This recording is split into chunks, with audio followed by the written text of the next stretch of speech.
I'm just sitting down at my desk reading fan mail, and I've gotten a few messages from some of my fans and some of my friends and family about our podcast, and they said that they love the advertisements at the beginning, but don't know what Joe's Shrimp Shack is. So for those that don't know what Joe's Shrimp Shack is, number one, go to joeshrimpshack.com. Find yourself an amazing store filled with luxuries in the aquarium hobby and the best of all, shrimp hobby. I think it really goes to what are shrimp and why are they so delicious? Well, they're not food. These are ornamental shrimp that you keep in your aquarium. They look like jewels. It is a wonderful hobby. If you've never kept shrimp, certainly go to Joe Shrimp Shack's YouTube page and look at some of his creations that he's done and get inspired. And again, if you are going to get into shrimp hobby, listen to our episodes. We have a lot of great information. And use promo code Aquarium Guys at checkout for 15% off your entire order. We'll get back to the funny ads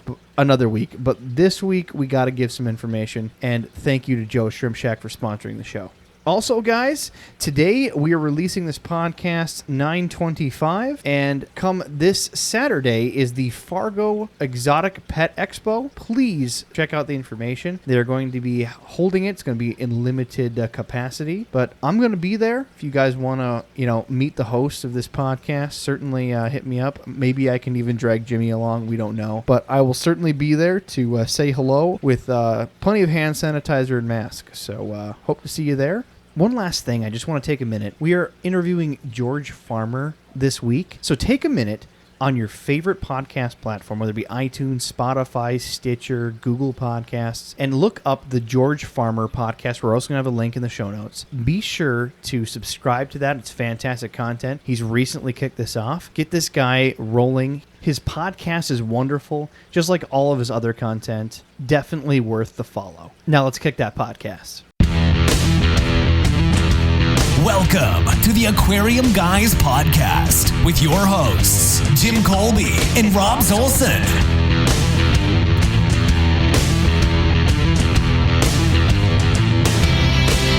Jimmy, it isn't a mustard stain, all right? That just spread food on your shirt. Oh, hi everybody. This is the Aquarium Guys podcast. I'm Rob Zolson. I'm Jim Colby, about ready to commit murder. I just, I've been listening to this podcast called Two Bears, One Cave, and Tom Segura has inspired me to make fun of you preemptively every show. That's good. I'm glad you can get out of bed in the morning and have a reason to go on with your day. Just start right up. Yeah, that's right. Making fun of you. Well, I was going to do like that whole thing. Like he always does a bit where he pretends that Bert is racist. Like, no, that's not what you tell Jews. And then he just moves on. Like, oh, welcome to the podcast.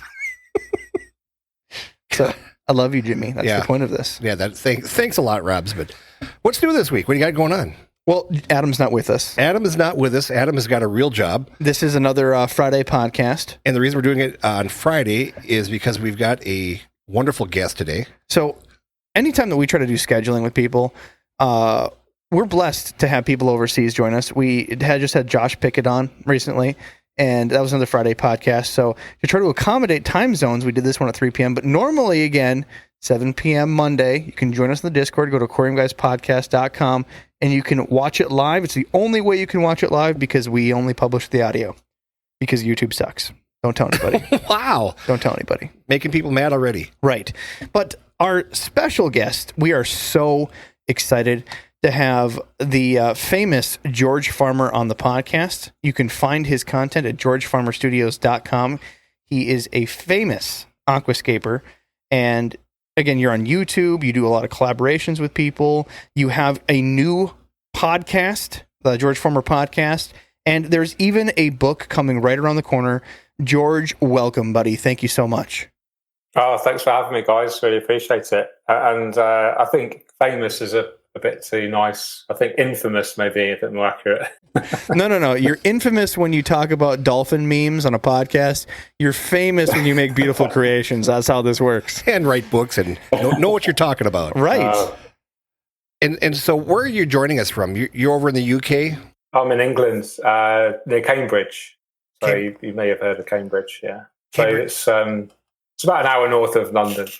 Well, again, thanks so much. It's about 3 o'clock our time. I'm assuming that's 9 p.m. your time. Yeah, coming up to that, yeah. Thanks again for joining us. But before we get too far, we have George on. So, of course, this podcast is going to be at least getting our toes wet into aquascaping and some of the inside secrets from George. But before we do, we always got user questions and, of course, how Jimmy's week has been. My week has been wonderful. I was on vacation a couple of weeks ago, and now I'm trying to get back into the real world. And now you've cleaned from the hangover? I did a little drinking on my vacation. I did some day drinking, which led into some afternoon drinking. I just blame the dolphin comments from the prior podcast that encouraged the drinking.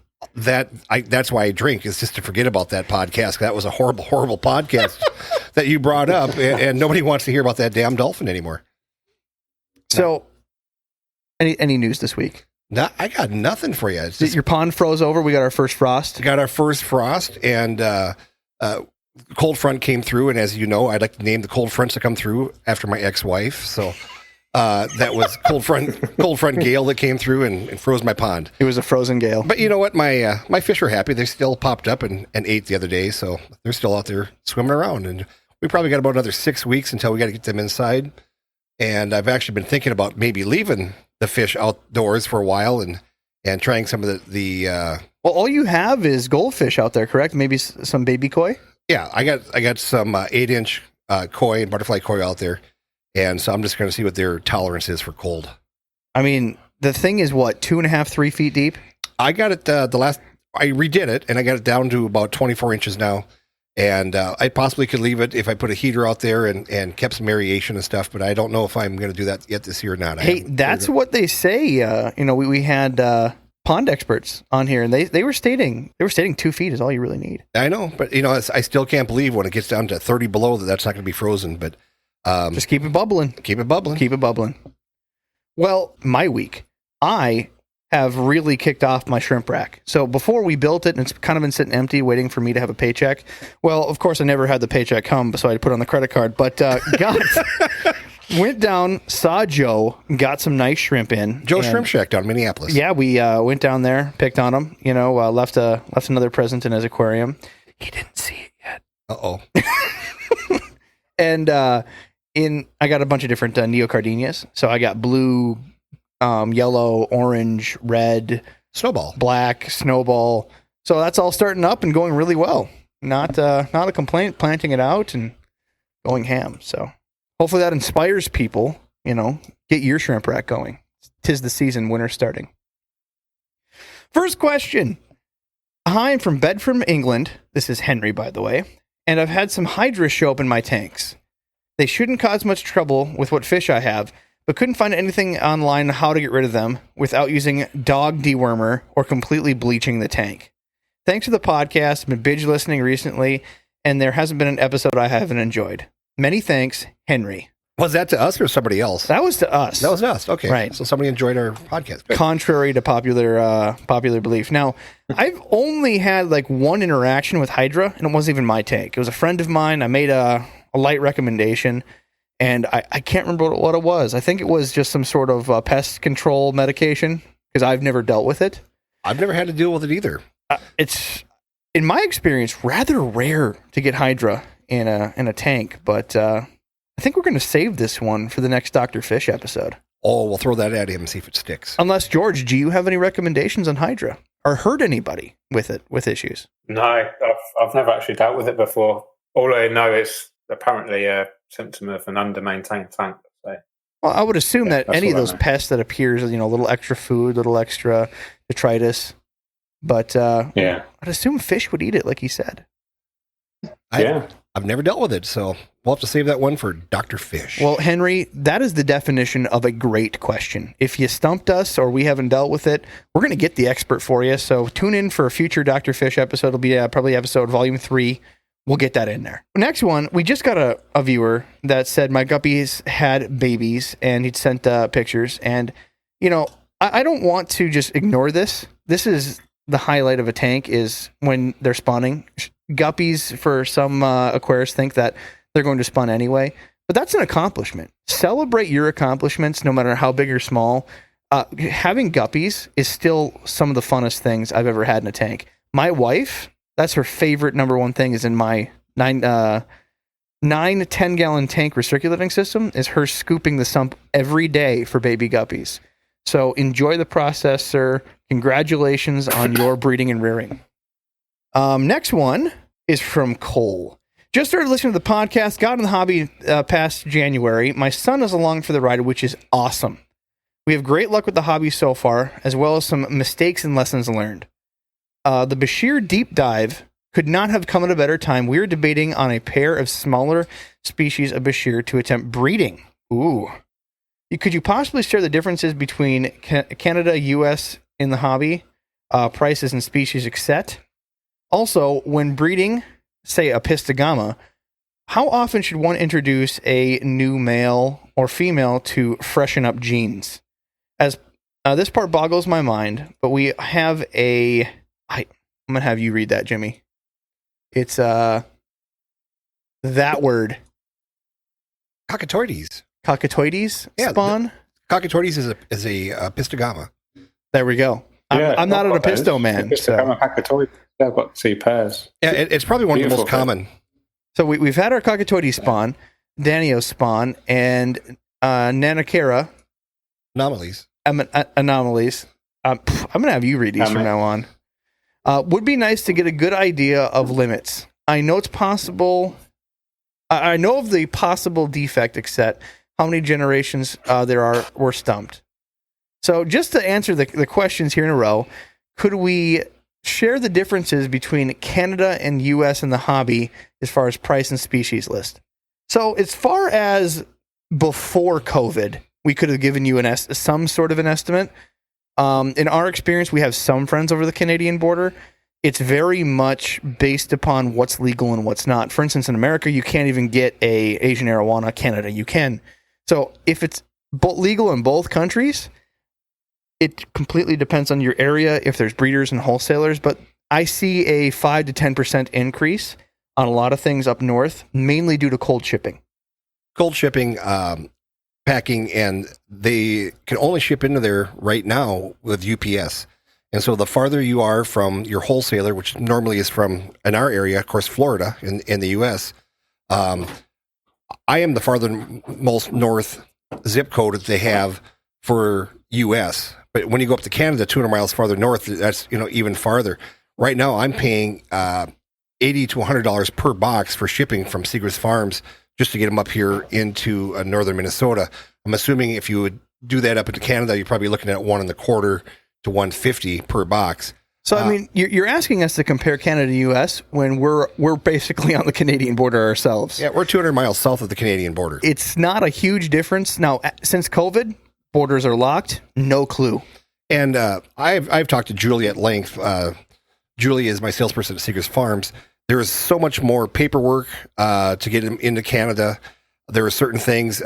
When you order from Seagrass Farms, they can tell me what is legal or not legal just in our state of Minnesota. Take, for instance, I can't even order in blue crayfish into Minnesota because for some reason they're considered illegal in Minnesota. And it's not that Minnesota bans them. It's illegal to transport cross state lines or some legality like that. So there's many different technicalities. But as far as prices between U.S. and Canada, couldn't help you there right now. Yeah, I think what you're going to find out is that you're probably going to be more expensive just for the fact of shipping and paperwork and stuff. But right now, I can buy some small bickers for probably about $13. Bashirs. Whatever. I pick them up for $13, $15 a piece wholesale, and I see them retailing for about $30. So I'm guessing you're probably going to be in that $50 range. Probably, and that's base price. They go up from there. So right. $50 to $100, depending on the species, is what we see. Yep. So the next question is, when breeding, say, a Pistogama, how often should one introduce new specimens to freshen up the genes? There's a lot of discussion on that, and I think it's real species to species. I know guppy strains have been going for years, and they're certainly inbred guppies. There's a lot of health issues from that. I like to do it whenever I possibly can. So every 4 generations is a good mark that I casually use for most species. I don't know, when I'm out and about every 6 months, grab a new one from a new store, ask them where they get their content from. Oh, somewhere different. Good. I'll buy it just because I know it's a different strain. Yeah. And the thing is you could pick up new stuff at different pet stores. They may be supplied by the same supplier, but chances are that they are not, because there's quite a few suppliers out here in the U.S. still. But another great thing you do is swapping with your buddies. I've got a friend that raises a lot of pistogamas, and I know that he takes and does some trading with different people just for that very purpose, to make sure they got new genes. There's always a debate between purity of species and when are we inbreeding. Of course you're inbreeding right away, but like for instance, endlers, right? I have those endlers from Adam that we make fun of on the podcast, calling them feeder guppies. They're very beautiful, very brilliant, but I'm very nervous introducing new species to them because they're essentially NK grade endlers, and they're extremely rare. Trying to find one that matches without ruining that gene pool is going to be quite difficult. So weigh your pros and cons. Then the next question in this list would be nice, a good idea of limits to know possible defects or when generations are stumped. In your spawns, if you're seeing over 30% defect on anything, I mean, there's a massive warning you've gone too far. If you're seeing that when you do a spawn and it isn't something that's albino that already has difficulty out the front gate, and you're seeing bent backs, missing fins, any type of mutations or stillborns, you might have yourself a red flag. The other thing too, people love to, when they're breeding, say, angelfish, and they do the veil angelfish, which are long fin angelfish. All the people we've ever talked to say when you're breeding long fin angelfish, it's always good to breed them to a short tailed version to make it a stronger fish, and you'll get part veil and part standard and stuff. And the more we've done this podcast, we've had more people tell us that if you're breeding, let's say, like albino plecos, bristlenose plecos, you should do an albino bristlenose pleco with a normal bristlenose pleco to keep the genetics up. And that one's difficult because you're not going to get, because I do that right now for the bristlenose plecos, you're not going to get a full-on albino by crossing a normal and that. You'll get a mixed color. So you have to know your species. Like, it works with angels. Bristlenose, it's nice to do to keep a hardy line, but you're going to lose color. I mean, know your pros and cons. There you go. Talk to someone who's done it, honestly. If you have a species that you want to breed, the best place to start is find your local fish group, go online on Facebook pages, and talk to these expert groups. Like we had the, Josh Pickett, the Bashir expert. He has like 3 Facebook groups he added me to that are just Bashir lovers and keepers, and they know these inside secrets and can help you along the way before you make those mistakes. Yeah, the more information you can gather, the better off you're going to be. It's better to learn from other people's mistakes than to make that mistake yourself. So on the end of this email, I didn't finish it. It says, I've learned a ton from the podcast. It's hilarious and very informative. Keeping on. P.S. Don't worry, my son does not listen to this podcast. Wow. So, thank you, Mom. Thank you. Wow, we've been banned in his bedroom. We've been banned. That's okay. If Mom listens to us, information is going to trickle down. So, mission accomplished. All right, one more email, and then we'll get going here, I swear. We're not going to keep you any further, George, I promise. All right. All right, Peter messaged me. I used trumpet snails in my garden and had excellent growth on my spuds this year. What the hell does that even mean? Remember we got that guy that's messaged us in on the podcast telling us that his, pest spikes, because he's a pest control officer, actually kills trumpet snails? And you said you read between the lines and now trumpet snails are invading gardens? Now I get it. There you go. Peter's just there to confirm that, yes, they're in his garden as well. Yeah, trumpet snails are a son of a gun. Well, before we get into the podcast, George, what's your experience with trumpet snails as a aquascaper? I've had them once. I actually deliberately got some off a friend because I heard that they aerated the substrate and helped to keep it fresh. And they weren't ever really a problem. I just really noticed them at night when they came up on the glass, which was really annoying.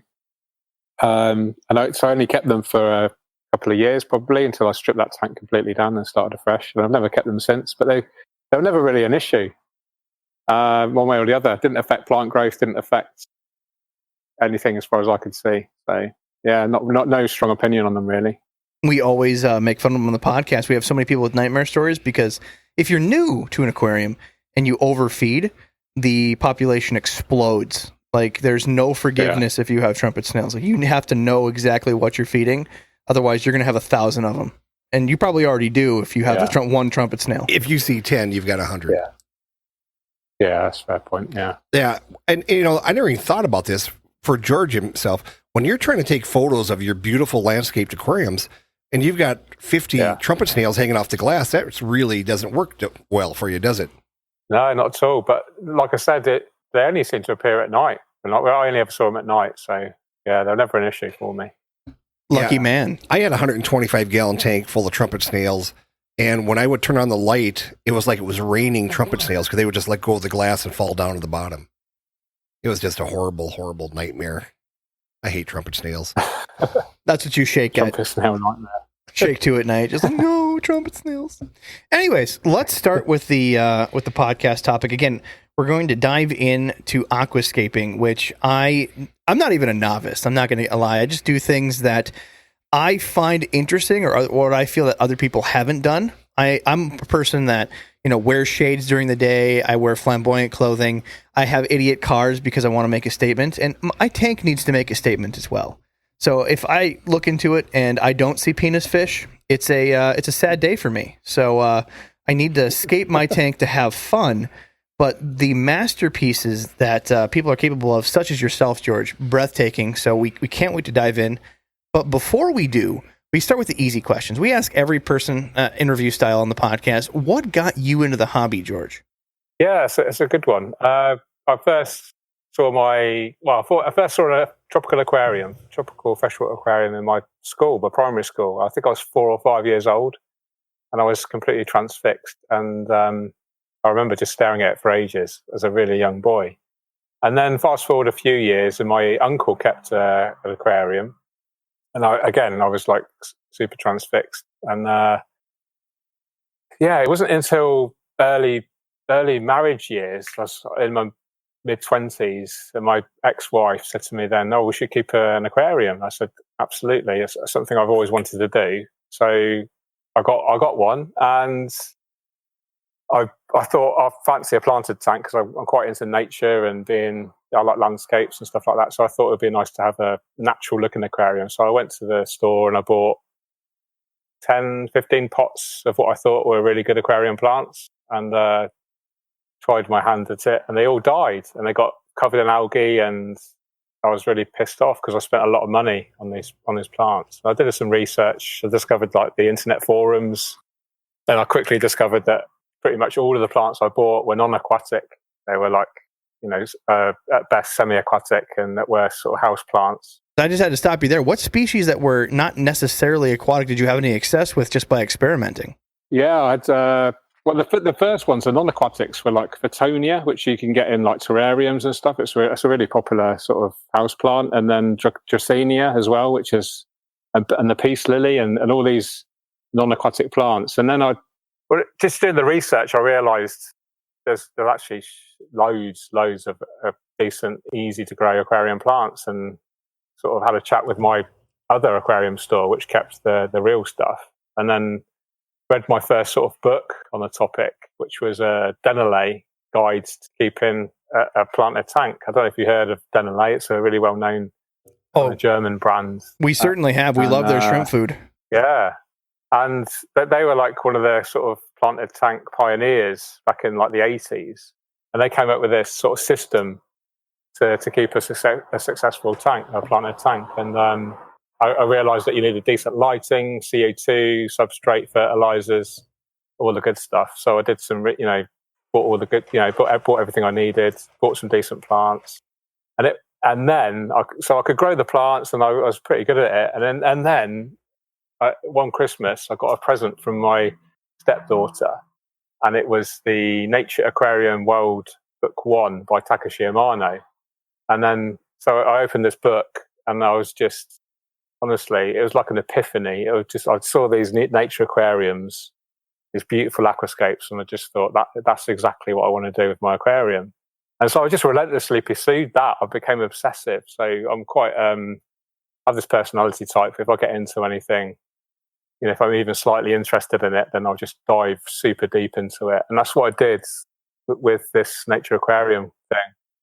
And yeah, I just got completely obsessed with aquascaping. Yeah, and that was the beginning. That was back in sort of 2004, 2005. Yeah. I'm going off of some questions. We've also had messaging in from some fans. We did leak to some of our fans that you were coming on the podcast. So one of them they were asking is, what is one of your first biotypes of an aquarium that you're trying to go for in one of your first favorite aquascapes?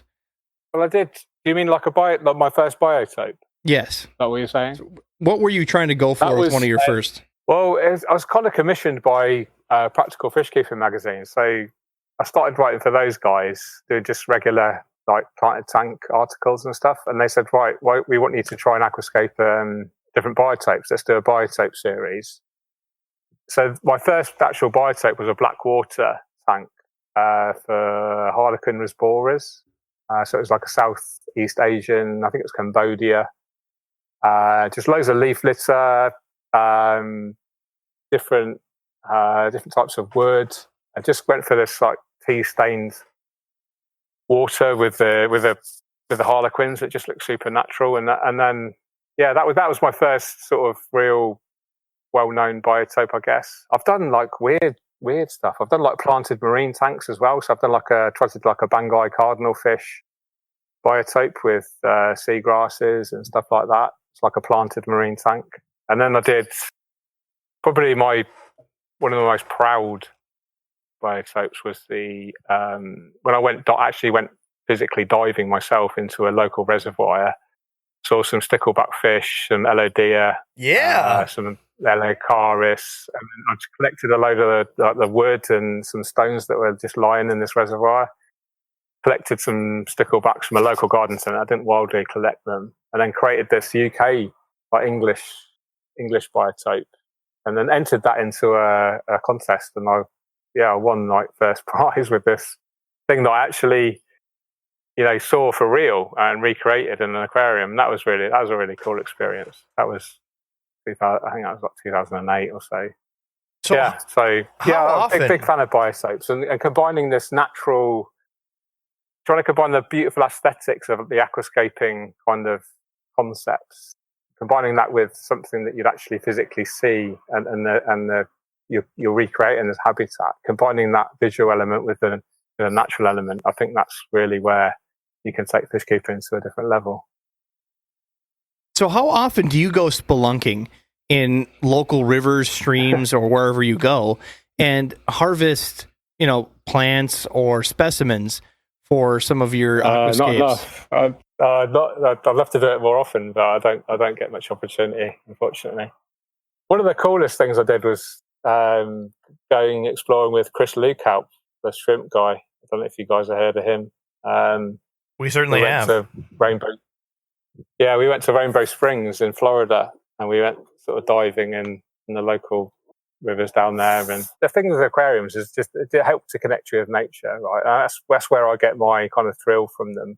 But when you actually go to that natural habitat of where those fish live, that's when you truly can connect. And that's where I get my biggest thrills. But I can't do that as much as I'd like to, so I try to recreate that as best as I can in my own kind of living space. Again, you started in the early 2000s. And you started writing for it. Essentially, that's when you got into it real big. When did you go to, like a first aquascaping competition, or when did these start coming up? Because I know aquascaping as a competitive atmosphere is relatively new in the hobby.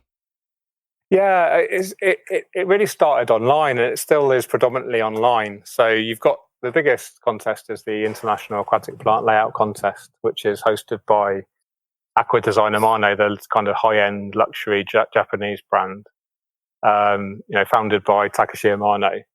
And I think that contest started started as early as sort of 2000. So that's like 20 years. But that's grown, from back then to where it is now. That's grown massively. And there's lots of other online competitions now, and they've started doing live contests. That's more recent, the live stuff, in the last sort of 10 years or so. And Yeah, I started. I mean, I entered my first contest online. That was back when I first started the hobby, really, sort of 2005, 2006. Yeah, but contests are an interesting one. They're an interesting part of the hobby. It's a different motivation. You know, when you're creating an aquarium for a contest, it's very different to maybe what most people want to do with aquariums is keeping them as something to enjoy, you know, on a day-to-day basis. When you're focusing your aquarium on a contest, it's so kind of time scale specific, and a lot of energy is going into that aquarium in a short amount of time. Whereas with regular fish keeping, it's like it's just a bit more kind of chilled and not so focused. I'm really rambling tonight, guys. I'm really tired. I do apologize. No worries. It's nighttime. You know, you crack your favorite beverage. We have a lot of fun on these podcasts, so don't worry about that. Yeah, I've had a few beers as well. Wonderful. Evening, so that's maybe why I'm a bit more fluid. It's good to be hydrated. Absolutely. There we go. Yeah. Well oiled. So I have seen some of these pictures in these contests. How long do they get? Yeah. Do they give you to get ready for this? I mean, is this something that you can be working on for a year? Most serious sort of scapers that are doing it for this contest are probably spending six plus months on it. Yeah, not more than probably not nowhere near more than 6 months. 6 months to 12 months maximum. Some people as little as 3 or 4 months, depending on the style. A lot of the styles these days, a lot of the high end stuff is very, very hardscape dominated. And that's like 90% of the work really goes into the hardscape. And then, you know, the 10% is into the planting and then letting that grow in. And depending on that balance of the plants and the hardscape, obviously depends on how much time they need to spend growing it in. So I've seen some of these people online that go to shows, and it's amazing because you think when you do the aquascape process first, you know, like you said, 90% foundation, 10% plants. We always assume it's a bit different. They spend so much time on the foundation to cover up some of the gaps that plants leave behind because you only have so many plants. And then you expect the plants to grow out, to become and fill in all those gaps to become beautiful. But seeing these on YouTube where people set up aquascapes on point, I think is absolutely breathtaking because they get by with, you know, bringing tubs of plants in, doing an aquascape on site and still making it look beautiful even though it was built yesterday. That's such an art. I have no idea how that does, but is there competitions still that do that in person? I know that COVID ruined everything before COVID. Yeah, they had the Aquatic Experience in New Jersey. They do a live aquascaping contest, and it's interesting because the more kind of experienced competitors may have stuff ready grown in, so they have pieces of hardscape, you know, pieces of wood or rocks with the plants like ready attached that have been grown in for weeks or months in a previous layout, and then they'll bring them ready attached to the hardscape, put it in, and then that looks super mature and grown in already. And then at the other side, you've got people that will need to use brand new plants fresh out of their pots, you know, and that's the real challenge, is making them look more grown in. But yeah, it's an interesting thing, the live aquascaping contest. So for me, it's more about these live aquascaping contests. For me, it's more about actually engaging with the audience, because you're hopefully getting a lot of people attending that event that are, you know, new hobbyists, or they've never really experienced aquascaping. They get to see these guys working live and get really inspired. That's the cool thing with these contests, I think. So I know when you're doing these contests, it costs a tremendous amount of money to travel there. It costs a lot of money to bring in and ship in all your goods. Is there any like large type rewards? I mean, do they give you any prizes, or is it just all bragging rights? I think in the contest I just mentioned in New Jersey, the Aquatic Experience, that I think you pay to enter, and then you can get to take away the tank as well for like a really good deal. And then there was cash prizes for the first maybe top three. But I don't think it's something you'd enter to deliver, you know, go for a financial kind of profit. It's more just to have fun and But yeah, it's not a cheap hobby, to be honest. Unfortunately, it just sometimes just to get your costs covered for these things. I mean, airplane tickets and hotel rooms and heat packs and you could easily have $2,000 depending on where you're traveling from tied up in this before you even step foot in the arena to conquer and make your tank so beautiful. So at the end of these contests, did you say that they auction these tanks off, or do they sell them? I think if you're a competitor, you can you have the option to buy it, at a really good price. And then I guess if you don't want to do that, then they'll raff them off. But I think the tanks themselves and a lot of the equipment, I know the plants and the soil, the hardscape is all usually provided free of charge from the sponsors. So you'll have sponsors for the aquariums, sponsors for the plants, and this is all provided free of charge. So they can get, the folk that want to buy that whole system, they're going to get a super good deal because everything that kind of side of things, price-wise, is covered.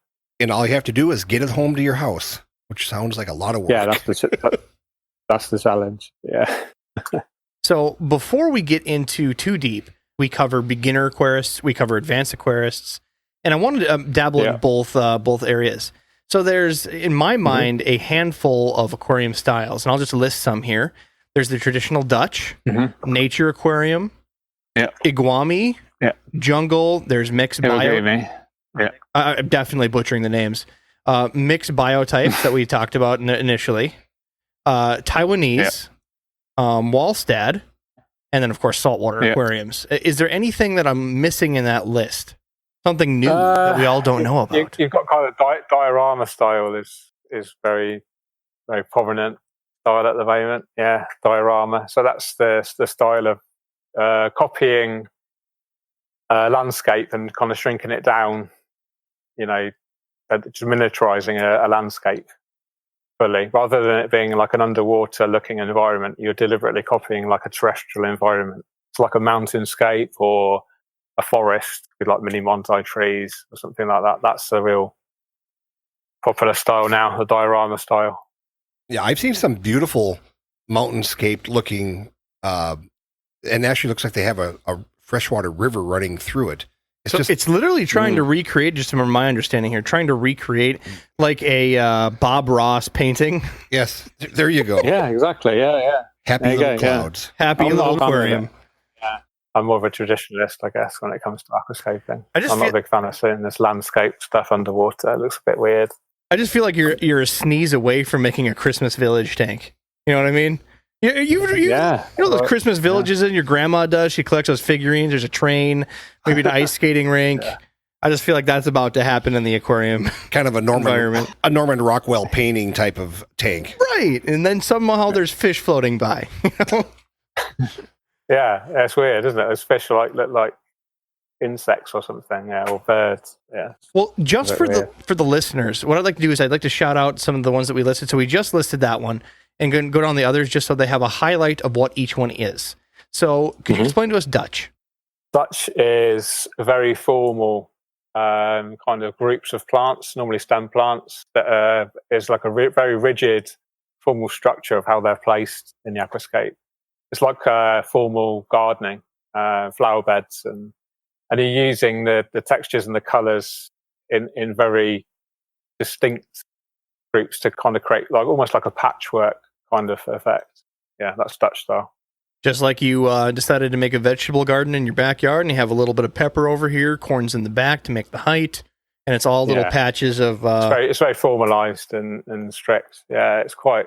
Yeah, it's not my favourite, but when you see a really good one done for real, it does look stunning. But it is just very high impact and doesn't really invoke this sense of nature because it's so formal and rigid in its style. So next one would be the nature aquarium, and you think that would be self-explained, and people confuse it with selecting some sort of like biotype. But what is the nature? Yeah, this is my favorite. So this is what really got me so passionate about aquascaping. It's the transference of an essence of nature from outside and putting that into the aquarium. So you're not directly copying or transposing. You're just using an essence of nature. So you'll just use a combination of, natural wood and rocks and plants in a way just to give the sense of nature, but you're not deliberately kind of copying anything in particular. It's not a specific biotype. Instead, it's you free-forming what you think your possible nature cube could be. Yeah, exactly. So you can mix up plants from, Asia, South America, Africa. You're not creating a specific, habitat. You're just creating, visually something that gives you an essence of a habitat. So it's really cool. I love it. Now, the next one I'm going to butcher again. I always put iguami. What is the actual pronunciation? Iwagumi is nature aquarium. It's almost like a subsection of nature aquarium, but you're limited just to using rocks. So that's what Iwagumi is. It's basically rock gardening, and you normally just use the one type of rock, and you create a layout just using rocks. Simple as that. Now, I've seen in some of these, because I know a little bit more about this, but I never get anything correct. So this is where they really popularize using what they call like dragonstone and trying to make it look like it's some sort of like cliffs with, patches of low-hanging grass type plants. And what I've seen most recently, it's probably fading out of popularity now, but they have like floating rocks to make it look like it's some sort of like Pandora off of the Avatar movie. Yeah, like Avatar. Yeah. That's the thing. It doesn't have to be. If you're using rocks in any way, it's Iwagumi. But the classics create something that looks natural. So you normally start off with one very dominant stone, and then you have smaller stones kind of leaning into it, and it just creates this kind of like not mountain, but just something that looks really natural. The floating rocks thing is just. I think that's just a bit gimmicky and trying to. Even though it's gimmicky and silly, how would one do that? I'm assuming what they do is they crack the rocks in half, you put a piece of foam on the inside, and then you glue it so it's completely hidden. And then what do you use? Fishing line to make it float? Yeah, well, actually, basically. They're just using I think it's just expanded polystyrene. And they actually float, they actually have fishing line attached to the bottom of the polystyrene, and it floats, and you fix the bottom of the fishing line to the base of the aquarium with a suction pad or something. So you have these floating rocks. I mean, some of them you see don't even look like there is fishing line. Do they use something thinner so it's harder to see? Yeah, or maybe they're just, unless it's in video, maybe they're just Photoshop. Maybe just get it in B-roll. Yeah. Just cheat. Yeah. All right. Cheat. Yeah. So the next one is jungle aquarium. That's just completely freeform, chaotic. Just do what you want to do, plant it really heavily, have lots of plants scattered everywhere, no real kind of structure to the layout. Yeah, that's basically it. Just a bit of a chaos, but healthy plants. So you said chaos. So, for instance, you want it thick and dense, maybe a mangrove-esque feel, or is it just where it's completely overgrown on purpose with a tasteful feel? I really have never understood this one. It's whatever you want, really. I mean, it's just... Jungle is just a very loose term to describe, something a bit chaotic and not conforming to the other styles. So not Iwagumi, not nature aquarium, not Dutch. Just an overgrown mess. Next time Jimmy makes fun of mine, I'm calling it jungle. All right. Well, I'm looking at that and I'm going, if that was my jungle tank, I'd put in elephant nose and lionfish. But that's me. There you go. just recreate a movie. Tarzan swinging through the trees. All right, so Taiwanese is up next. It's supposed to be some sort of combination between a nature dust style with a Zen garden feel. Don't know. I've heard the term used a couple times.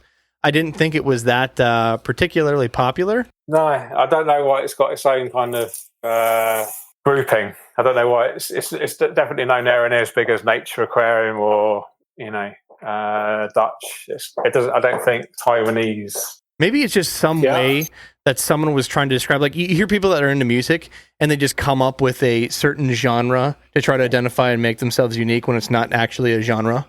Hair metal. Yeah, like hair metal. Yeah, because that was definitely just metal, but they decided to wear costumes. All right, and Wallstead. Wallstead is the actual kind of methodology of keeping the tank rather than aquascaping style. So Wallstead is low-tech, non-CO2 injected, but the biggest thing is the soil substrate. So they normally have a base layer of like an organic soil substrate, and then they top that off with a sand or gravel. So it's more to do with that actual methodology of keeping an aquarium rather than any aquascaping style. So is that where the cap comes? Because, you look through a lot of these beginner, not aquascapes, but even planted tank guides, and they always start with, do the substrate below, put a cap on top. Is that style really created? Because the Wallstead, was it Diana Wallstead is the one that really started this whole movement. Is that where that came from? Yeah, that's exactly right. Yeah. So anytime she read the book, The Ecology of the Planted Aquarium, the ecology of the freshwater planted aquarium, and she kind of did some studies and stuff, and there's a few different opinions about that book online, but that's where that method comes from. Yeah, the garden soil method with very few water changes. In other aquascapes, what substrates do you use that differ from this? We tend to use like a soil substrate, but it's a commercially prepared product. So it's a lot of the times it's like volcanic ash that's been kind of pelletized into small kind of balls, and that's a lot of the different manufacturers. That's what they use. Gotcha. Like we use in the shrimp hobby that exact volcanic ash. I use it for neocardinias. You don't have to. You really have to use them for cardinias. Those are absolutely way more delicate. They need the lowering of the pH. You're going to have to use RO water that you're going to have to add your own minerals to make sure they're much more finicky. But I definitely love that substrate a lot. But yeah, keeping it natural, that has the cap for sure. And if you don't use that cap and you want to use soil, you're not going to have a great tank. Trust me, those aren't going to be tannins in the water. It's just going to look like toilet stew. Besides salt water, what are the most common biotypes that you see around now? Yeah, South American is always very popular, like the Blackwater South American. Like cardinal tetras, angelfish, discus, that sort of tannin, leaf litter, big pieces of wood, that kind of thing. And for those beginners that are listening, the biotype or meaning is essentially trying to represent or portray a specific location or habitat. So you could have a South American biotype where you're trying to only have South American species, plants, and styles that would replicate something in a river or body of water in that country. Or you can have something specific for a habitat. For instance, that's why we always make the joke on the podcast of making a Minnesota lake biotype where you have a largemouth bass, some sunfish, and then a beer can in it, just for the joke. For aesthetics. Just to make it feel like it's real. Yeah, we have a similar thing in the UK. It would be a shopping trolley. In the grocery store, you have your trolley, and those are like often kept in like the local rivers and stuff. Well, I think I'm familiar with this term. We call it grocery cart. There you go. There you go. Shopping trolley. I like shopping trolley a lot better. I do too. My favorite trolley is on Mr. Just like Rogers. we say, what do you say, sidewalk, and we say path? Exactly, or boot and trunk. Yeah, or trunk. We say boot, you say trunk. There's loads, isn't it? Trash can, we say bin. And do you guys still we call soda pop? No, that's controversial, Jimmy. See, we have soda, pop, and Coke. It is like 3 demographics in the United States. That is correct. Yeah, I forgot about it because down south they'll say, "Do you want a Coke?" Which just means, "Do you want?" And they're like, "What kind of Coke?" I don't know, the classic. Yeah. Oh, I thought you were meaning the orange, and they'll just send it down a Fanta next to you. I'm like, this is weird. They don't know English. Now they're just going to do carbonated beverage in the UK just because. They just say pop, I think. Yeah. Wonderful. Just say pop. Just like Minnesota. Just like Minnesota. So what collaborations are you working on right now? I know that on your Facebook page, you continually post a bunch of different information, and you do put out YouTube videos consistently. But what is the secret project you're working on right now? There's no real secret. Oh, I do have a bit of an exclusive, actually. Ooh, that's what we're talking about. I'm starting planning a second book already, even though my first one hasn't been published yet. Yeah. Well, you have to. I mean, there has to be the George Farmer Library. Yeah. So I can't tell you the title, but basically it involves me going around the whole world when this lockdown finishes and taking photos of the best aquarium photos in the world, basically. of the best aquariums in the world, the best aquascapes in the whole world. It's literally aquascaping porn. Yeah. That's what's going to happen. So it's basically just focusing on aquascaping at the highest level all around the world. So when you put your book together, is this a combination of your tanks and other people's tanks, or are you just specifically are they all your tanks? Almost all my tanks. Yeah. But I've done a lot of tanks and a lot of different kind of styles. So there's a lot of it covers a lot of topics and a lot of different levels. But there's a few different other people's tanks, and there's some huge tanks in there as well. There's the Giant Nature Aquarium in Lisbon, and then I did a huge one in Hamburg. Yeah. So there's mostly mine though. Will these large aquariums then hire you to come in and do aquascaping for them? No, this one of them did. This was in a public zoo in Germany. It was a 7,500 gallon biotope, a Southeast Asian, which we fully planted. But there's a team of 4 of us, and we did it over like a 3-day period. But the biggest one was actually, I didn't set it up, but I filmed it. It's the 160 feet long nature aquarium in Lisbon, Florestas Submersas, which was led by Takashi Amane just about a year before he died. It was his last big project he ever worked on. It was the world's largest nature aquarium. So that was that's the best thing I've ever. That actually moved me to tears when I walked in to see that exhibit. It was just me and my wife, and we walked in, and because that was the guy that kind of started the journey for me. You know, he invented this nature aquarium aquascaping thing that got me so inspired. Is that the picture on your website? Yeah, that's me standing in front of that tank. That is breathtaking. Yeah. It's like going to a city, a saltwater aquarium where you're imagining that you're going to have like penguins splashing through, but instead you're seeing a wall of breathtaking green and even red. Yeah. It is mind blowing. Yeah. Is that aquarium still going? Yeah, it is. Yeah. So it was originally going to be set up for 18 months, and then it was so popular that they said, "Oh, we'll do it for 3 years," and now it's been running for 5.5 years, and I think they're going to keep it going indefinitely. But they've got the really cool thing is that if at any one time they've got 2 full-time Japanese guys maintaining it. So when the exhibit's closed to the public, these 2 Japanese guys they actually spend all night maintaining it every night. There's a 3-month rota, so the Japanese guys will be away from their home for 3 months, work on this aquarium for 3 months solid, then go back home, and then another 2 guys come over and they swap over, and that's been happening for the last 5 years. This tank is just getting maintained like 100% all the time. That is incredible that people spend that much time, effort, money, and travel time just to take care of one tank. Clearly, it seems like your favorite style is the nature aquarium by far, correct? Yeah, it is. So trying to guide someone through just general aquascaping for their home aquarium, nothing special, just trying to get through some of the best practices, do's or don't. So from a non-aquascapist perspective, just to go through the normal setup, you first rinse all of your objects. If you're having sand or gravel, rinse it. If you're having other substrate, like the volcanic ash, you don't want to rinse that, but again, you're not purposely kicking it up either.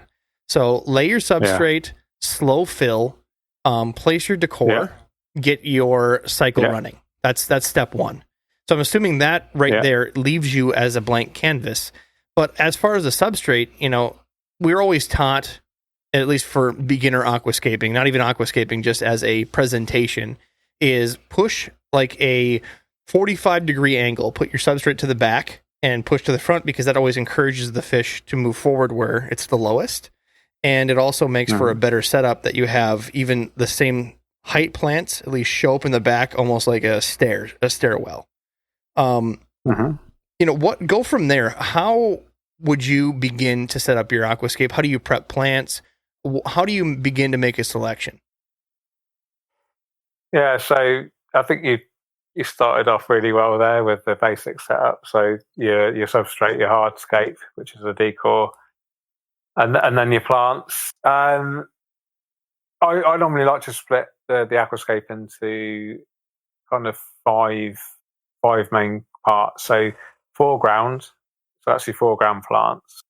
Your mid-ground, so that's the mid-ground plants that go between the foreground and the background, and then your background plants. So you've got 3 different stages of planting. Then you've got your hardscape, which is normally around the mid-ground. So you've got your wood and your rocks potentially. And then what I like to do is after the foreground, mid-ground, and background planting, I attach the epiphyte plants. So these are plants that attach to the wooden rocks, and that gives the aquascape a lot more kind of focus. So when you've got this, hopefully quite high impact hardscape, so you've got this beautiful wooden rocks in the tank. When you start attaching the plants to that, it really brings it to life. So you've got your foreground planting, you've got your midground planting, you've got your background planting, you've got your hardscape, and then you've got your plants on the hardscape. You've got a really beautiful, heavily planted tank right from the start. And now, this is nearly the point where the fans want to know your favorite. But specifically beyond that, I want to know your favorite for beginners. So if someone's going to try out their first guide through, maybe they're trying to go on one of your videos and try to match some of your designs to the best of their abilities, because again, you only design with what you have. What's some of your favorite driftwood to choose for a beginner in plants? I don't know if you guys can get hold of it over there, but I like to use manzanita wood. That's a really good one. You guys heard of that? I think I've seen some. It all depends on the pet store. Maybe they can even order it in. But you can get any kind of generic bogwood, but you're looking for the most sort of interesting pieces. You don't just want like a relatively round lump. You want something with it's a bit more branchy. So you're aiming for a piece of hardscape, but whether it's the wood or the rock, it needs to kind of fill a good amount of that aquarium. So you want to be, the highest piece of your hardscape should be around 2/3 of the height of the tank. So if you have an 18-inch aquarium tall, you should, the top piece of that hardscape should be hitting 12 inches or so. So you're getting plenty of height in there. And what pieces you choose to do that is up to you. It's what you can find, but try to get some really nice pieces, big pieces, now get enough height in the aquarium. On the manzanita wood, I'm assuming you pick that. When I've used it in the past, because I have had some pieces, it's been very hard wood, meaning when it's soaked with water, it doesn't fall apart, it doesn't rot. After a while, it stays its maintained shape. Is that part of the choice behind it? Yeah, it's a good wood. I mean, some woods, obviously softer than others, but yeah, manzanita is it's a good wood. It does. To be honest with you, after a couple of years, it does kind of get quite soft, and you kind of scrape it back with your fingernail if it gets covered in. Sometimes you get a little bit of algae, and you just kind of scrape it off with your fingernail. I don't know if you guys do that, but you can just feel it coming away a little bit. So it does get a little bit soft after a while. Oh, I mean, that's all wood. But yeah, of course. But yeah, no, manzanita is nice. I like manzanita just because it's kind of twisty and there's a lot more kind of character to it than a lot more, a lot of types of wood. When you're trying to get something to grow on that, what is the best way? What's the easiest way to get plants to grow on the wood and the rocks? Yeah, I've heard a lot of different methods, like people using wire, people using string, people using some bonding glue. What do you use?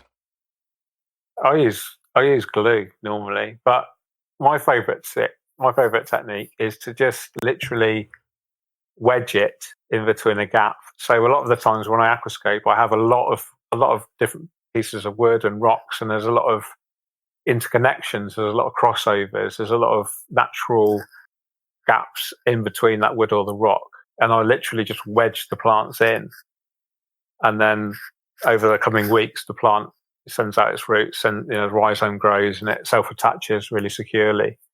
So a lot of probably 90% of the time my plants are just literally wedged into gaps. And so you're saying in 2 to 3 weeks that plant will actually just hold on to it and you don't have to worry about it floating off. That's incredible. Yeah, if you've got good growing conditions, so you've got good CO2, good liquid fertilizers, good lighting, that plant will start getting on really well. So what are your favorite plants to encourage beginners to use?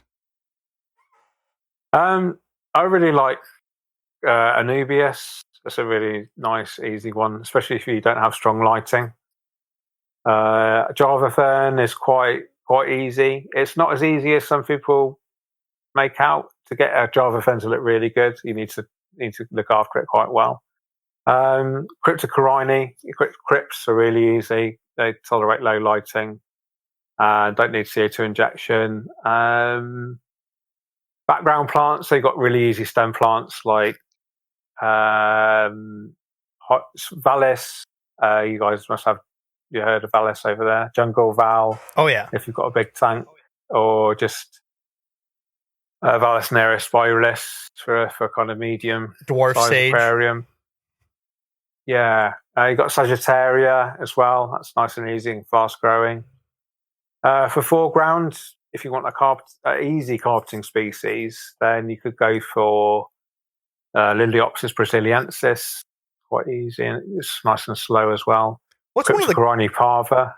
What's one of the carpeting species that you'd recommend without CO2? Because in my experience and the stuff that I've tried, I can get mixed success with carpeting species, but most of them really don't grow without a CO2 tank. And I do most of mine low tech.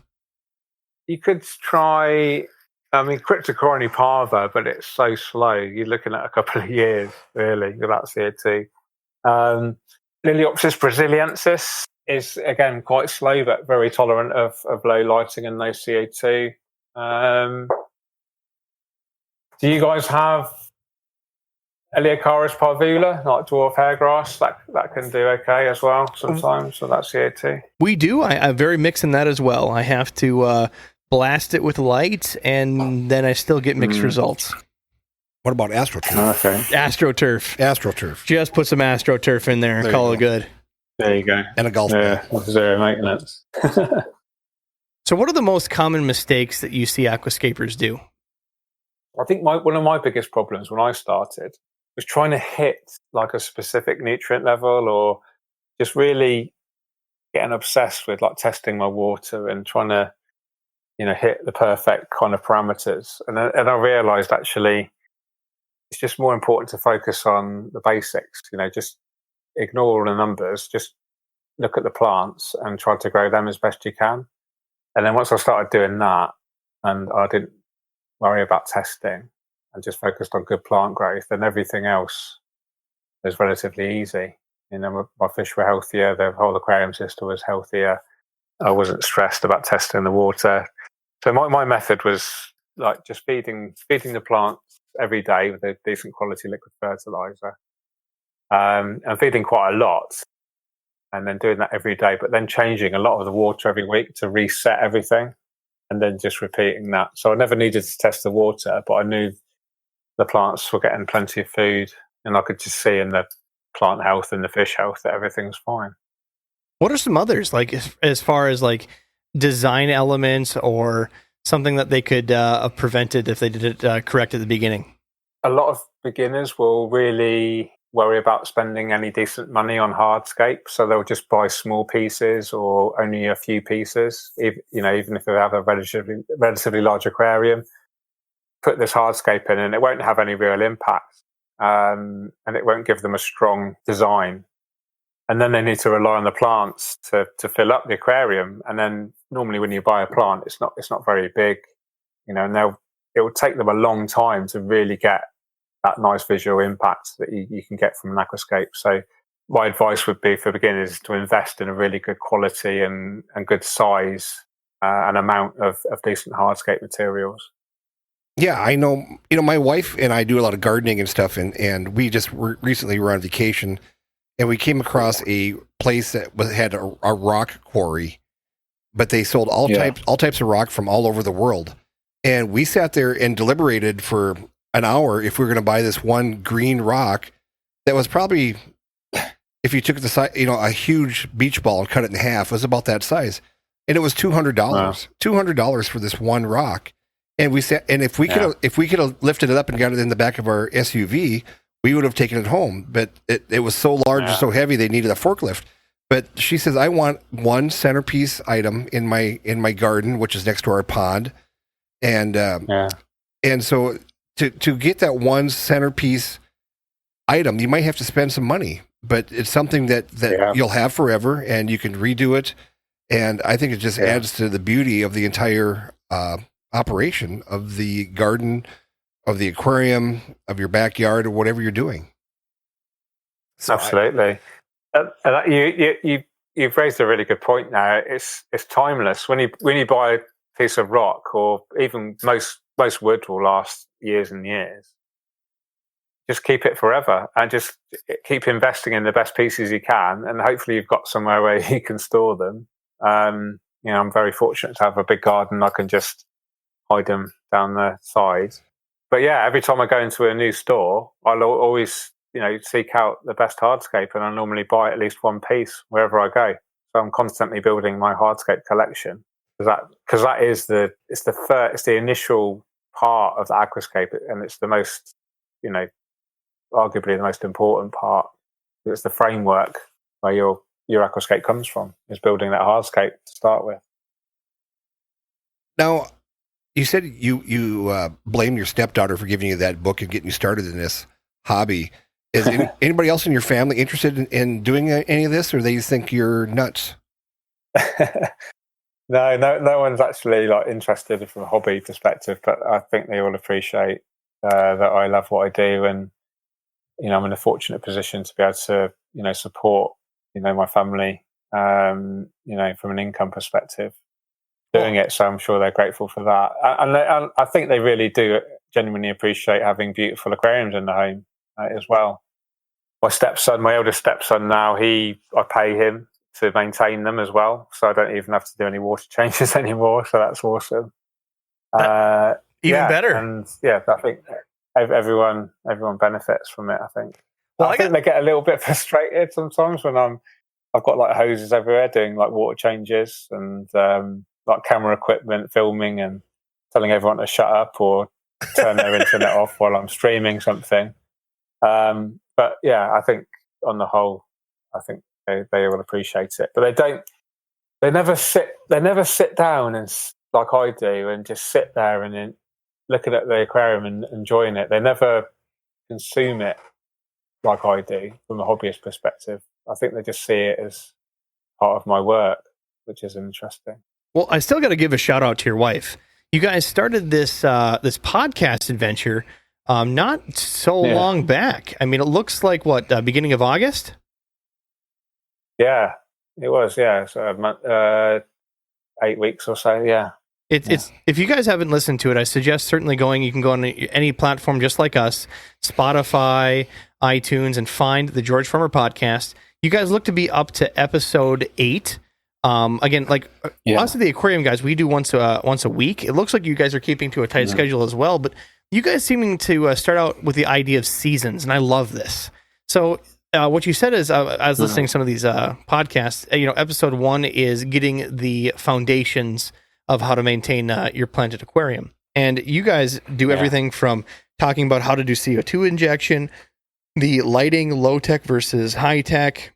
I'm just reading some titles here, and it's been a quite a good journey, especially for people that are beginners, to certainly jump on board while you're putting out this first season. But you are actually co-host with your lovely wife Emma, and I got to say, I'm definitely a fan.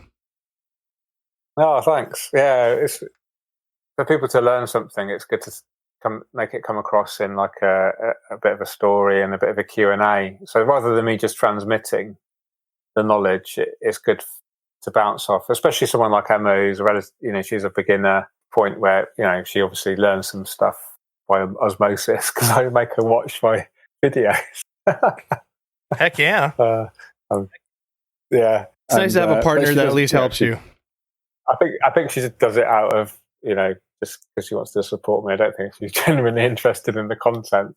It's good fun, and the biggest thing for me is that she wants to support me in it. And I have to confess, we have to sort of, before we do the podcast, I have to go into a deep dive for an hour about the topic before we do it. So it gives her some kind of background and then we build the question in, to tell the narrative that we want to do. So, but it works really well, and we have a really good laugh. But if you saw our setup, I mean, I'm looking at your studio now, and it is like, if you saw how we record our podcast, right, this is an exclusive. We're both lying on our beds. Hey, that's where the magic happens. You know what I mean? We have an iPhone and a lav mic, and we attach the lav mic. Like, we're in a load of cushions and stuff, because I know this is going to be better for the audio. And we just have the lav mic kind of in between us, and we're just sort of 12 inches apart, like just lying there in amongst a load of cushions, and that's how we record our podcast. See, I don't want to ruin you guys' time in bed, because that, I mean, seems decent. But in light of that, I mean, we're more than happy of helping you out, getting you set up with your own studio, and helping out with whatever you need, man. I mean, we have we're in what Jimmy calls Studio B. This is my basement. We got a green screen behind us. People are watching us on Discord. If you want to be a part of watching us live, just a reminder, go to aquariumguyspodcast.com, bottom of the website. You can join the debauchery. And yeah, we have this, it's a board. For those who are listening, we'll give a little background to us as well, since you talked about your bedroom podcasts. We made this wonderful, I have a friend of mine that made this wonderful island. So I have all these 4 boom mics stuck to this piece of wood, and on the wood I have the audio board. So we can unplug this. I can put it in the car and drive wherever I need to and do a podcast in person. So we have up to 2 guests. I could add more if I really needed to, but it's a nice, clean solution to make a professional easily mobile, and it's quite the fun. We're getting ready to do videos when Spotify opens videos up, because you're brave enough to do YouTube, but if we say the wrong dolphin joke, we'll get banned from YouTube. So. That'll just be one more place that we're probably being banned. I'm just really happy that Robbie didn't say that we're going to start doing the podcast in his bedroom. Oh, we're going to do one now. No, we're not. No, we're not. I'm not. We'll get the pillows out. Yeah, those aren't pillows. Yeah. Quit playing with my hair, Jimmy. It's weird. Yeah. No, that's not going to happen.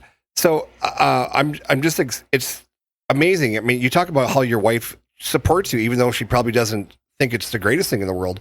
My wife also supports everything that I do, and it is just... and you don't even make money doing yours, really. Right, and it's just refreshing to have somebody who, like this afternoon, I said, I'm going to go over and shoot a podcast with Robbie, and she goes, okay, she'll let me know if you need anything, and, she'll run food over to us, or run beer over to me if I'm running out of beer or something, but that would be my whole thing. If it takes an hour to get your wife in the mood to do the podcast, maybe get her liquored up.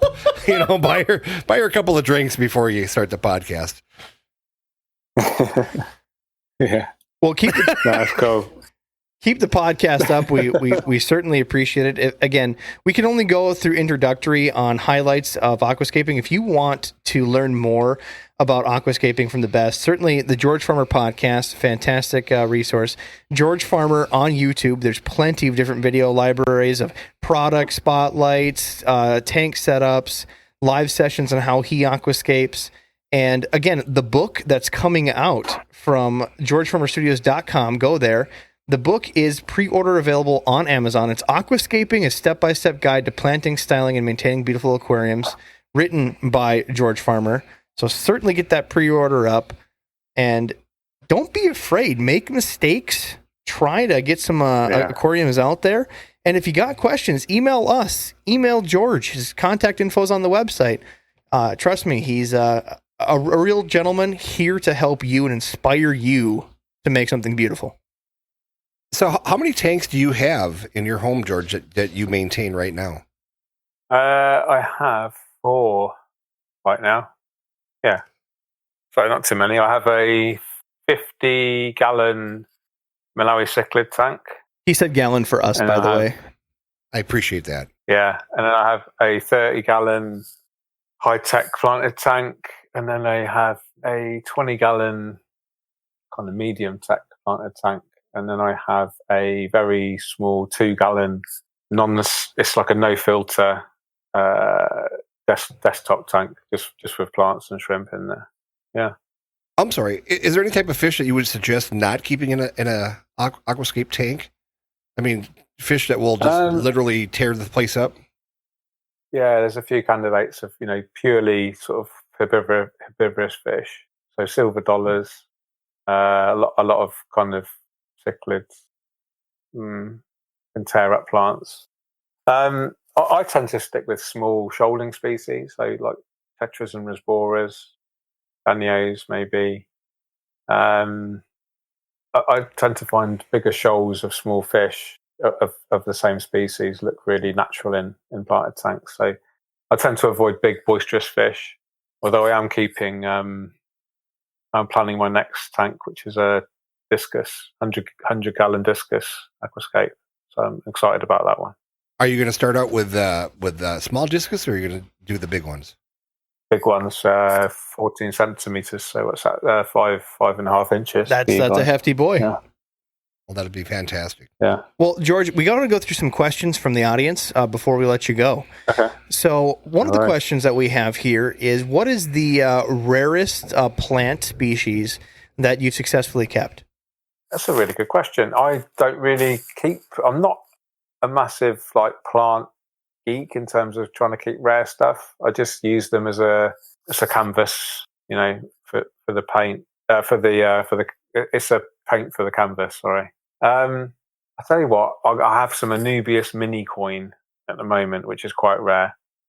So it's like Anubias, regular Anubias, but each leaf is it's less than 1/4 of an inch at fully mature in size.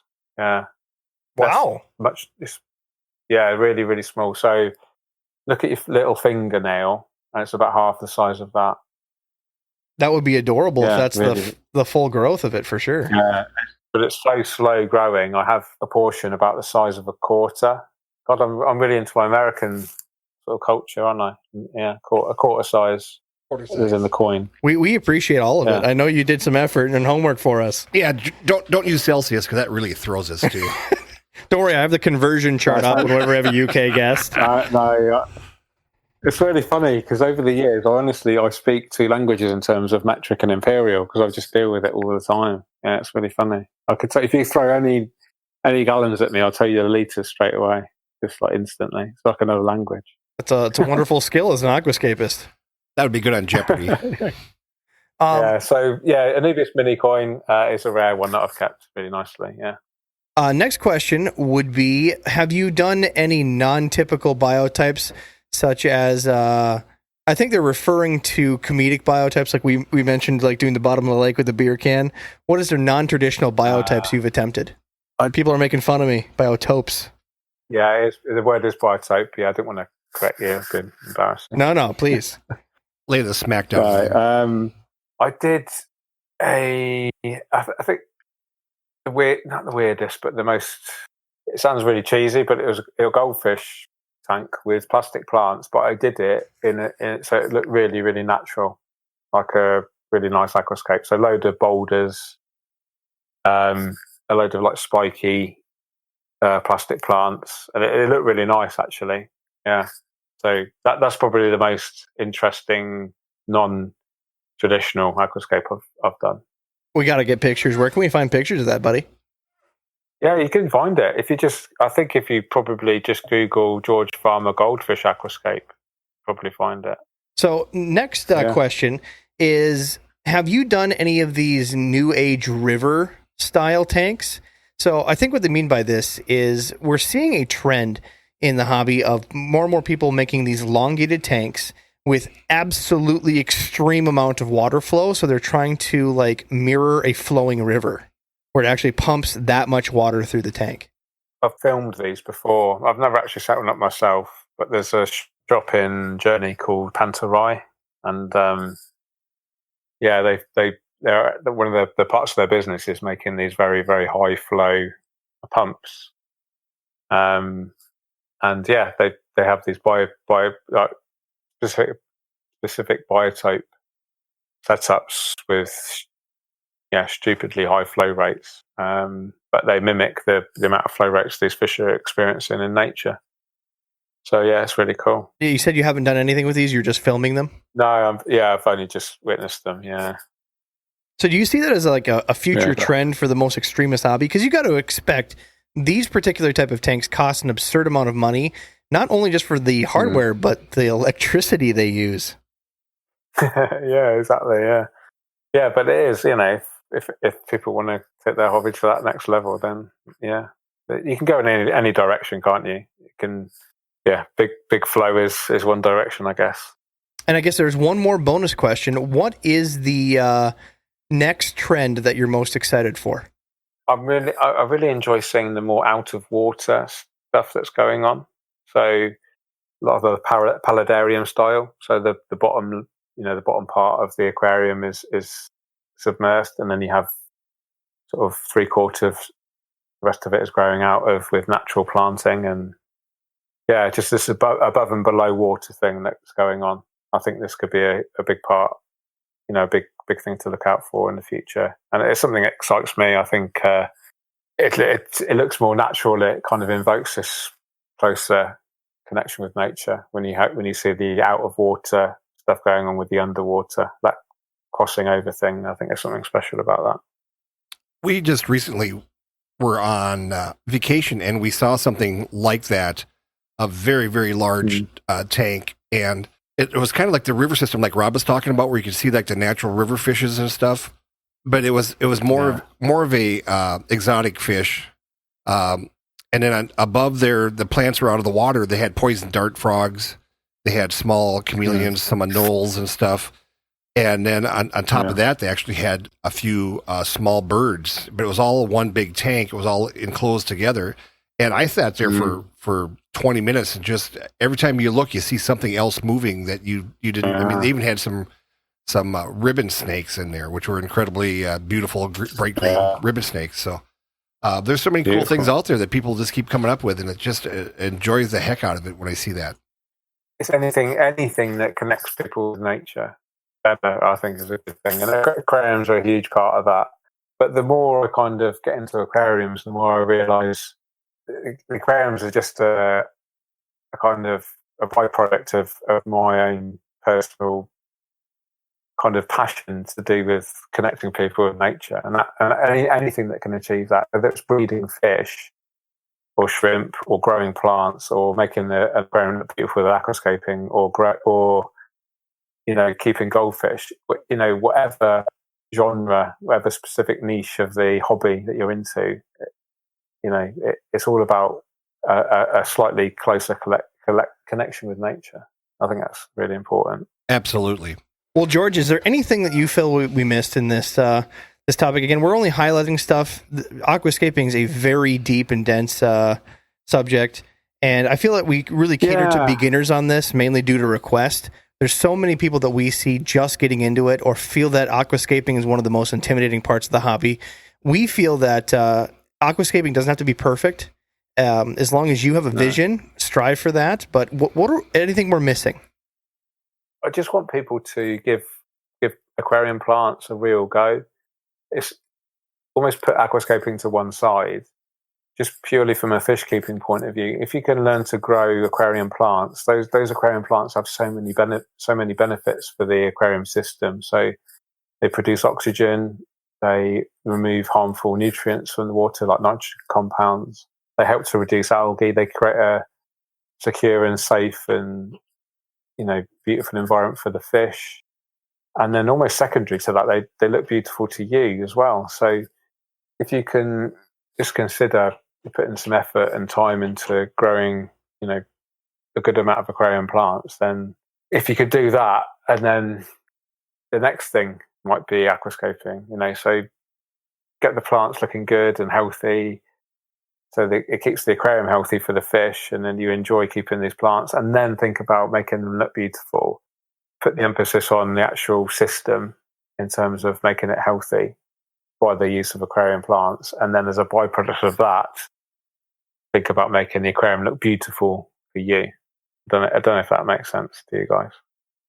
It totally makes sense to me. I mean, it is an ongoing project. You can continue to do something week in, week out. You do a little tweaking. You can add stuff. You can take away stuff. You see a new idea somewhere and you can run with it. It is a fantastic hobby. It's a very beautiful sight, like you said, in the aquarium. And just to have your friends and neighbors come over and see that and just go, that is incredible. That is just a wonderful feeling for oneself. And a lot of people that get started, they get hung up on what should I choose? Start somewhere. You know, if you're really looking for a place and you don't want to do homework, and the aquatic names of plants are very intimidating because most of them don't have common names. We even did an advertisement for Joe's Shrimp Shack in one of our earlier episodes where he couldn't pronounce a single plant name on purpose. Well, find a friend, you know, go to your Facebook groups, go to your local aquarium clubs and ask, hey, is there a plant guy here? And I take them out to lunch and say, I'll give you $50 for a bucket of trimmings. I guarantee that guy will fill a 5-gallon bucket top to bottom with everything and anything. You don't need to know the names. You can learn as you go. Plant and just try it. You won't get hurt. Start somewhere. Yeah, it's the best way to learn. Just dive in and make mistakes and learn from them and just be prepared to put a bit of effort in. And the best part is, those species that you got from the friend, if you have any questions, he's there for you. Oh, it's this purplish looking one. Well, that one, tiger lotus. Just do that with it. Make sure it has a lot of sun. You know, he'll guide you through. He wants you to succeed as well. But George, thanks so much again for coming on the podcast, buddy. Ah, you're welcome. Thanks for having me. Appreciate it. Well, again, don't forget, GeorgeFarmerStudios.com. Books coming out. Check out his podcast and YouTube channel. Jimmy, got anything for us? Nothing, man. I've just been inspired. I want to go home and start planting more plants and stuff. I've never had any luck with plants. Robbie does plants pretty well. And I would just like to go do a nice job and tell Robbie to suck it later on. It's your birthday next week? It's my birthday next week, yeah. It's your birthday next week. You got volcanic ash soil for me for your birthday present. You're going to go get on it. Yeah, Robbie and I are kind of weird. For his birthday, I bought him a 50-pound cement goldfish that he absolutely loves, and it sits out in front of his house.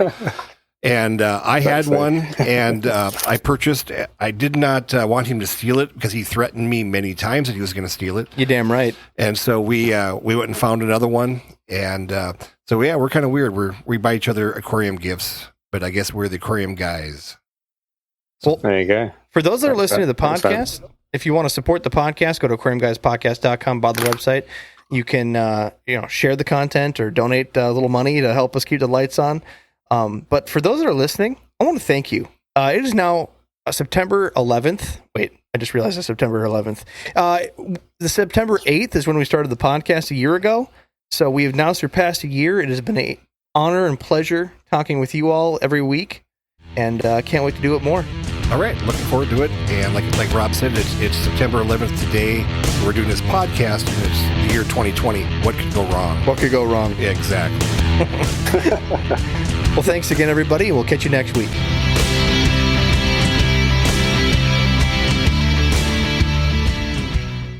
Thanks, guys, for listening to the podcast. Please go to your favorite place where podcasts are found, whether it be Spotify, iTunes, Stitcher, wherever they can be found. Like, subscribe, and make sure you get push notifications directly to your phone so you don't miss great content like this. I never knew that a Minnesota accent could be so sexy until I heard Adam's voice. Go f*** yourself, don't you know? That's my boy, don't you know?